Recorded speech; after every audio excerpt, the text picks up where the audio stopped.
Hello! Isang magandang araw mga kasari-sari kung kasuki-suki ko diyang viewers. Kamusta ang bentahan? Kamusta ang inyong benta ngayong araw na ito sa inyong tindahan? Okay na okay ba ang lahat o medyo namumroblema ka o medyo malungkot ka? Atitin ang hina-hina ng benta ngayong araw na ito. Huwag kang mag-alala si Ate Tintin, ganun din. Parehas pala tayo. So, ngayon, magngiti-ngiti muna tayo. Sa real talk muna tayo. Mga dahilan na nagpapasakit ng ulo ng mga may-ari ng tindahan. At hindi talaga minsan maiiwasan, sisi, mga ganitong taong mga pasaway. Ano ba ito? Number 1, ha? Mga mangungutang. Yung hinindian mo na, mangutang pa rin talaga. Alam mo ba yon yung ganon? Yung kinausap mo na tapos mamilit pa talaga. Oh, kumaway ka. Isa ka rin ba sa tindahan ganyan, ginaganyan nila? Ha? Nagprangka ka na, hindi po ako nagpapautang. Di ba? Lipas lang ng ilang araw, balik naman sa'yo.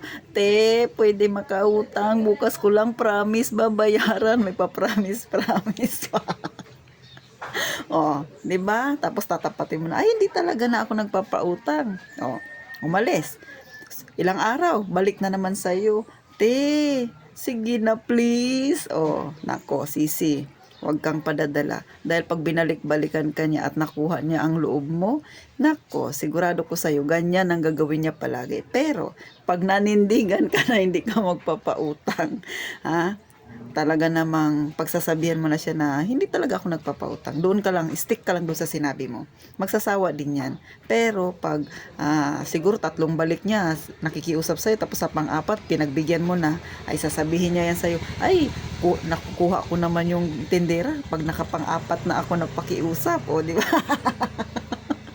Minsan, yung may-ari na yung nahihiyang tumanggi. Totoo ba? Aba, huwag kang paapekto. Hindi mo problema kung wala silang isasaing. Kasi ikaw na mo problema ka rin sa sarili mo na wala ka rin isasaing pag hindi ka kumita. Oh, yan ang ilagay ninyo sa isip ninyo, mga kasari, ha. Hindi naman masamang tumulong. Tumulong ka sa dapat tulungan. Pero kung alam mo namang hindi ka tulong-tulong, ha, mangungutang sa'yo pero ang aga-aga pa lasing na, ay paano kagaganahang tulungan yung ganong tao, ha? O ganon mga kasari, ha, syempre kailangan minsan gamitin din natin yung pusong bakal, mga kasari. O ganon. Number 2, na hindi talaga minsan naiiwasan kahit anong pigil mo, yung bumibili tapos kulang ang pera tapos sasabihin niya, ibabalik ko lang.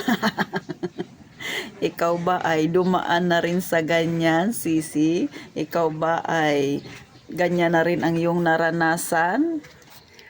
At nabiktima ka na rin ba ng mga ganyang pananalita? Ibabalik ko lang.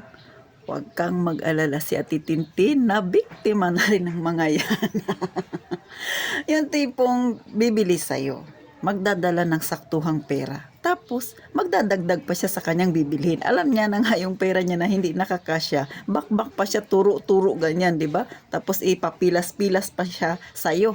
Oh, ito pa, ate, dagdag mo pa. Ay, kulang pala ang pera ko, te. Mamaya, ibabalik ko lang. Sus Mariosep, ang ibabalik ko lang mamaya, inabot na ng kinabukasan, ng sunod na araw, sunod na linggo, nagbuwan na, at salamat naman. Walang nangyari at nagka-amnesia na siya, o di ba? Tapos ikaw itong inutangan niya, ikaw itong may kulang siya sa iyo, ikaw na ang nahihiyang maningil sa kanya. Kumaway ka kung naranasan mo rin yan. Ay, nako talaga itong mga customer nating mga pasaway. Oh. Alam niyo mga kasari, hindi sa dinadown ko yung ating mga customer. Ito ay real talk. Talagang nararanasan ito ng karamihan sa ating mga may tindahan. Kahit ako nararanasan ko to. Minsan talaga mapapailing ka na lang talaga. Oh, di ba? Yung sunod-sunod yung iling mo dahil sa inis mo. Oh, ganon mga kasari. Mahirap din kasi minsan nakakapagsalita tayo ng hindi maganda. Ako kasi hanggat maaari, ayaw ko rin na magkaroon ako ng kasamaan ng loob ng mga customer. Pero syempre, di ba, kung isipin mo, puhunan natin yun, pinaghirapan natin yun, tapos ganun-ganun lang sila. Kung sa kanila kaya natin yan gawin, mga kasari, di ba? Dumating yung panahon, no? Ano kayang mararamdaman nila? Pero, ganun na nga, mga kasari, wala tayong magawa sa mga ganyang klaseng tao. Kundi, kahit minsan, anong iwas natin, talagang nangyayari yan at nararanasan talaga natin yan. Minsan, marami ka nangang isipin, dumadagdag pa yan siya sa yung problema, mga ganyang klaseng tao talaga naman.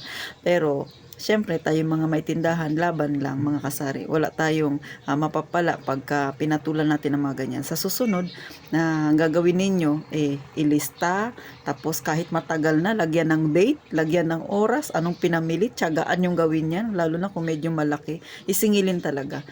Si Ate Tintin, minsan ganun. Pero pagka minsan, piso na lang, mga kasari, minsan pinapabayaan ko na. Pero sa totoo lang, yung piso na yan, kahit na isang taon na ang nagdaan at nakikita ko yung may kulang sa akin, nandito yan, hindi maalis. Ay nako, sus Mario Sepo. Ganun talaga tayo mga may tindahan. Kasi nga, pinaghirapan natin yan.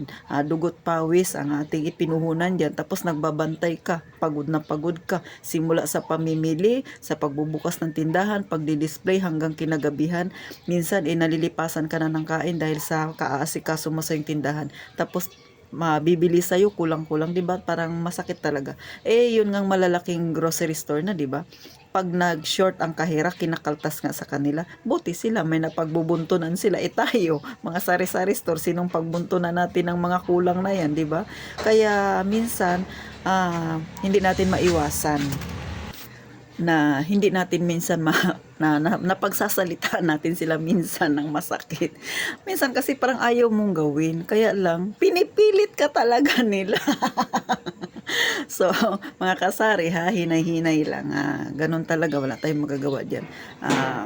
Ipag-pray na lang natin yung mga ganyang tao na sana kahit papano itumino-tino. Sana naman maging patas din sila sa kanilang kapwa kasi patas naman tayong mga nagtitinda. So paano mga kasari, natuwa na naman ba kay Ate Tintin? Kung gusto niyo ng part 2, i-comment nyo. Gagawan ko ng part 2 yung ganitong mga nakakabungis-ngis na pinagagawa ng ating mga customer. Pero sa totoo lang, real talk ito mga kasari. So paano mga kasari, magkita-kita tayo sa susunod na vlog ni Ate Tintin. Sana nakapag-isip kayo kung anong mga gagawin niyo dyan sa mga ganyang klase ng ating customer. At saka yung iba nagkaroon ng idea sa mga wala pang tindahan dyan. Ganyan po ang nararanasan naming mga may tindahan. Nagpapasakit ng ulo sa amin, nadadagdag ang stress mga kasari. So paano? Pa-like naman mga kasari. Tsaka pa-share kung wala kayo masyadong ginagawa, isang pindot nilang at saka subscribe na rin po. Sana dumami-dami pa tayong mga kasari. Marami pa akong mapangiti sa inyo na kahit na nakakainis minsan yung nangyayari sa ating buhay, nakakatuwa na mapangiti ko kayo kahit sa ganitong simpleng talakayan na makakatulong din naman sa atin na kahit papano maturuan natin yung iba na kung paano gawin yung kanilang i-manage yung kanilang maliit na tindahan. So paano mga kasari? Palagi kong sinasabi sa inyo, lahat tayo mag-iingat sa mga ganyang klaseng customer, mga kasari. So paano mga kasari? Paalam muna, mag-iingat kayo palagi.